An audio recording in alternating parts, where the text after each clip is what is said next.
علیکم ورحمۃ اللہ وبرکاتہ۔ لا الہ الا اللہ الملک الحق المبین محمد الرسول اللہ صادق الوعد الامین۔ ایک بار درود پاک کا نذرانہ پیش کریں۔ اللہم صلی علی سیدنا مولانا محمد معدن الجود والکرم وآلہ واصحابہ الکرام وابنہ الکریم وبارک وسلم صلاۃ دائمۃ سرمدا ابدا۔ عزیزان گرامی وقار، آج کے حالات ہندوستان کے جس سے آپ سب باخبر ہیں کہ حضور پاک صلی اللہ تعالیٰ علیہ وسلم، اسلام، قرآن اور رب ذوالجلال کی شان میں گستاخی پہ گستاخی ہو رہی ہے، اور مزید یہ کہ یہ گورنمنٹ اور حکومت کی پشت پناہی میں ہو رہی ہے۔ اگر ایسا نہیں ہوتا تو یہ چند خبیث کھلے سانڈ کی طرح 1.5 مہینے سے نہیں چیخ رہے ہوتے۔ ابھی جس ملعون نرسنگھانند کی گستاخیاں اور مغلظات اور گالیاں سن کر کے ہمارے دل چھلنی ہو چکے تھے، اب پانی سر سے اوپر ہو چکا ہے مسلمان۔ حالات اس قدر نازک ہیں، مجھے یہ سمجھ میں نہیں آتا اب تک کہ حکومت ان کو اریسٹ کیوں نہیں کرتی۔ ان کی کیا مجبوری ہے ان کے ساتھ، یا ان کے خود کے یہ پالے ہوئے کتے ہیں؟ یہ مسلسل روزانہ ویڈیو اپلوڈ کرتے ہیں، کیا ان کو پولیس پوچھتی تک نہیں ہے کہ تم اس طرح سمپردائک ماحول کر رہے ہو، فتنہ پھیلا رہے ہو، ہندوستان میں امن و امان خراب کر رہے ہو؟ ان کو پوچھنے والا بھی کوئی نہیں ہے۔ آج کی بات میں بتا رہا ہوں، دل چھلنی ہو چکا تھا۔ مجھے معلوم ہے کہ ان کو اب پولیس اریسٹ بھی نہیں کرتی اور ہمارے احتجاجات اور ہمارے پروٹیسٹ سے بھی کچھ نہیں ہوتا، تو اس فقیر قادری نے اس کو مباہلے کا چیلنج دیا تھا کہ اگر تو اپنے بات میں سچا ہے تو آ جا، سامنے آ جا اور دیکھ لیا جائے، پوری دنیا بھی دیکھ لے گی کہ ایک مرتبہ ہم سامنے بیٹھ کر کے مباہلہ کر لیں۔ مباہلہ جانتے ہیں، ابھی جو سب کو پتہ ہو چکا ہے، ان کی زبان میں اگنی پریکشا۔ میرے اس چیلنج کو اس نے سویکار کیا تھا، ایکسیپٹ کیا تھا، لیکن یہ بھی میں بتا دوں کہ کیوں ایکسیپٹ کیا اس نے۔ وہ بل میں بیٹھا ہوا چوہا، اسے معلوم تھا کہ گورنمنٹ اس طرح کرنے کی اجازت دیتی نہیں، اس لیے وہ اپنے قوم میں ہیرو بننے کے لیے اس طرح کی چیلنج کو ایکسیپٹ تو کر لیا۔ ورنہ آپ سب کو معلوم ہے میرے مسلمانوں کہ پاکھنڈی اور بلاتکاری اور مال کا پجاری، اس کے اندر مباہلہ کرنے کی طاقت ہے، مباہلہ کر سکتا ہے وہ۔ اس کے خود کے دین اور دھرم سے کوئی تعلق نہیں ہے۔ میں یہ چیلنج کے ساتھ کہتا ہوں، سناتن دھرم سے بھی اس کا کوئی تعلق نہیں ہے۔ اب میں جب بار بار اس کو للکارتا رہا تو ابھی جا کر کے اب وہ میرے جواب میں کہتا ہے مولانا میدان چھوڑ کر کے بھاگ رہا ہے، پرمیشن کی ذمہ داری میرے اوپر ڈال رہا ہے۔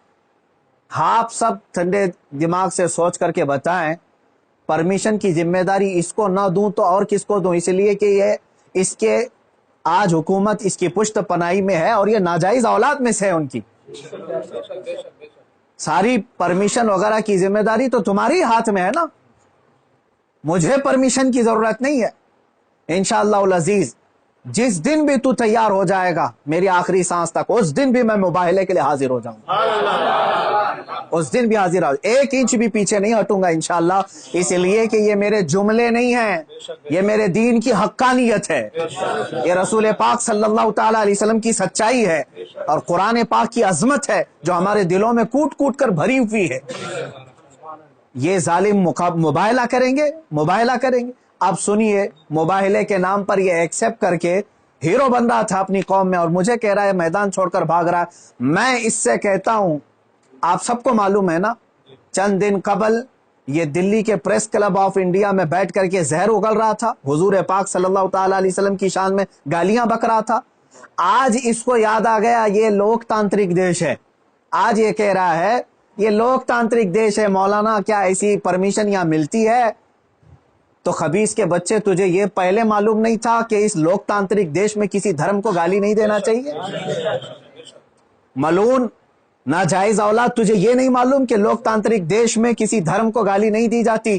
جب تو دیش کے سارے سمویدھان کا النگھن کر کے زہر اگل سکتا ہے، پریس کلب آف انڈیا میں تجھے پرمیشن دی جا سکتی ہے، تو اس مباہلے کی پرمیشن کیوں نہیں ملتی؟ ٹھیک ہے، تجھے میدان میں نہیں ملتی، پریس کلب آف انڈیا تیرے باپ کا ہے نا، جہاں بیٹھ کر کے تو نے گالیاں بکی تھی۔ میں آج پھر سے کہتا ہوں، اے مسلمانوں، ذرا برابر بھی اپنے دل میں ہلکا پن محسوس نہیں کرنا میں نے یہ اپنے گھر کی بات نہیں کہی تھی، 1400 سال سے اس دھرتی پر جمے ہوئے اسلام کی بات کہی ہے، اور اس سے بڑے اور اس سے سڑے بھی آئیں، اسلام کا کچھ نہیں بگاڑ سکتے۔ میرے آقا صلی اللہ تعالی علیہ وسلم کی ذات پر اگر تھوکتا ہے تو یہ سورج پر تھوکنے کے مانند ہے، اس کا منہ ابھی چند دن بعد دیکھنا اتنا کالا ہو جائے گا کہ اس کے خود چیلے اس سے نفرت کریں گے۔ ہاں، میرا عقیدہ میرے رسول پاک کے لیے یہ ہے، یا رسول اللہ تو گھٹائے سے کسی کے نہ گھٹا ہے نہ گھٹے، یا رسول اللہ، یا رسول اللہ تو گھٹائے سے کسی کے نہ گھٹا ہے نہ گھٹے گا، جب بڑھائے تجھے اللہ تعالیٰ تیرا، مٹ گئے مٹتے ہیں مٹ جائیں گے آدھا تیرے، نہ مٹا ہے نہ مٹے گا کبھی چرچا تیرا۔ میرے آقا صلی اللہ تعالیٰ علیہ وسلم کا چرچا کبھی نہیں مٹے گا۔ ہاں، اب سنو میرے عزیزو، اس خبیث ملعون نے چیلنج کو ایکسپٹ کر کے اپنی قوم میں ہیرو بننے کی کوشش کی تھی۔ میں پھر سے کہتا ہوں، زندگی گزر جائے گی، اس کا پیشاب نکل جائے گا، مباہلے کے لیے نہیں آ سکتا۔ مباہلہ بہت دور کی بات ہے، مباہلہ بہت دور کی بات ہے۔ میں گورنمنٹ سے بھی کہتا ہوں، پرشاسن سے بھی کہتا ہوں، یہ بار بار بھونک رہا ہے اور کہہ رہا ہے کہ مجھے اسلام کی سچائی بتانا ہے، مجھے قرآن کی سچائی بتانا ہے۔ اس کو ایک بار بتانے کا موقع دے دیا جائے، اس کو ایک بار موقع دے دو ہمارے سامنے کہ یہ اسلام کی سچائی بتا دے۔ آج اس خبیث کے چیلوں سے بھی میں کہتا ہوں، تم اپنے گرو کو منا کر کے لے آ جاؤ ہمارے سامنے۔ یہ بار بار کہہ رہا ہے نا کہ مجھے قرآن کی سچائی بتانا ہے، قرآن کی۔ میں کہتا ہوں مباہلہ بہت دور کی بات ہے، وہ صرف ہمارے سامنے بیٹھنے کی ہمت کر لے۔ جس دن وہ سامنے بیٹھے اور اسلام کی سچائی بتانے کی بات کرتا ہے، قسم رب ذوالجلال کی، قسم رب ذوالجلال کی، جتنی باتیں اس نے میرے نبی کی شان میں کہی ہیں، ایک بات وہ ثابت کر دے، اسی دن میں اپنی گردن دے کر کے آ جاؤں گا انشاءاللہ، میں وہیں پر اپنی گردن دے کر کے آ جاؤں گا۔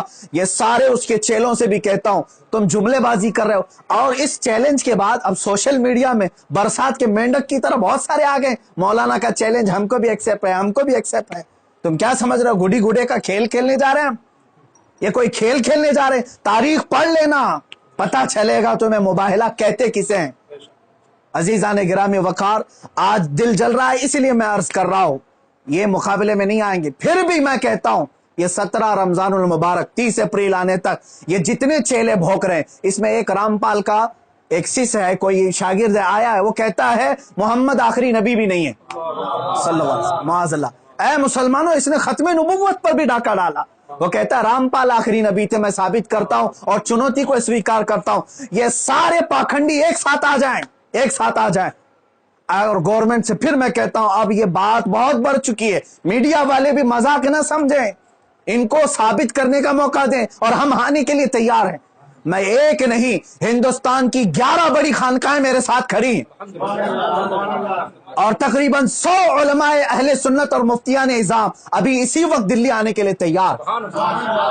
میرے عزیزو، یہ کوئی کھیل کی بات نہیں کر رہا ہوں، الحمدللہ 100 تو میں اپنے لسٹ میں رکھا ہوں، ہزاروں کی تعداد میں یہاں پر اپنی جان لٹانے کے لیے تیار۔ اے مسلمانوں، اب پانی سر سے اوپر ہو چکا ہے۔ اب یہ 30 اپریل اور 17 رمضان المبارک کی تاریخ میں نے اعلان تو کیا، اور یہ بار بار اس کو ہلکے میں لے کر مذاق اڑاتے ہیں۔ آج بھی یہ کہتا ہے قرآن کو گنڈوں کی کتاب، قرآن کہتا ہے وائرس ہے، قرآن کو کہتا ہے گندی کتاب۔ کہاں مر گیا تمہارا ضمیر، کہاں مر گیا؟ مسلمانوں، میں اب آپ سے کہتا ہوں، اس تاریخ کو میرے 3 ہی اعلان ہوں گے، مجھے پہنچنے دیا جائے، مجھے پہنچنے دیا جائے۔ اس سے پہلے اگر گورنمنٹ یا ان کے کوئی بھی دباؤ میں آ کر کے اریسٹ کرتے ہیں، اسی دن سمجھ جانا ہے مسلمانوں، اسلام کی فتح ہو چکی ہے، سمجھ جانا۔ میں اگر اندر ہوتا ہوں تو لاکھوں مسلمانوں کے اندر کا ایمان باہر آ جائے گا انشاءاللہ العزیز، یہ ایک بات یاد رکھ لینا۔ دوسری بات، اگر اس تاریخ سے پہلے حکومت اسے اریسٹ نہیں کرتی، جو روزانہ آج تک کھلے عام اس طرح کی گستاخیاں کر رہا ہے، حد ہو گئی، حد ہو گئی۔ یہاں پر ہوم منسٹر پر کوئی ٹپنی کرے تو جیل میں چلا جائے، اور یہ مسلسل 1.5 مہینے سے مغلظات بک رہا ہے، پخانہ اگل رہا ہے، اور کوئی کچھ نہیں کرتا، اس کو پوچھتا تک نہیں اس کو۔ اور اگر اس تاریخ تک یا تو اسے اریسٹ کرے، یا تو پھر اس تاریخ کو پورے ہندوستان بھر کے مسلمان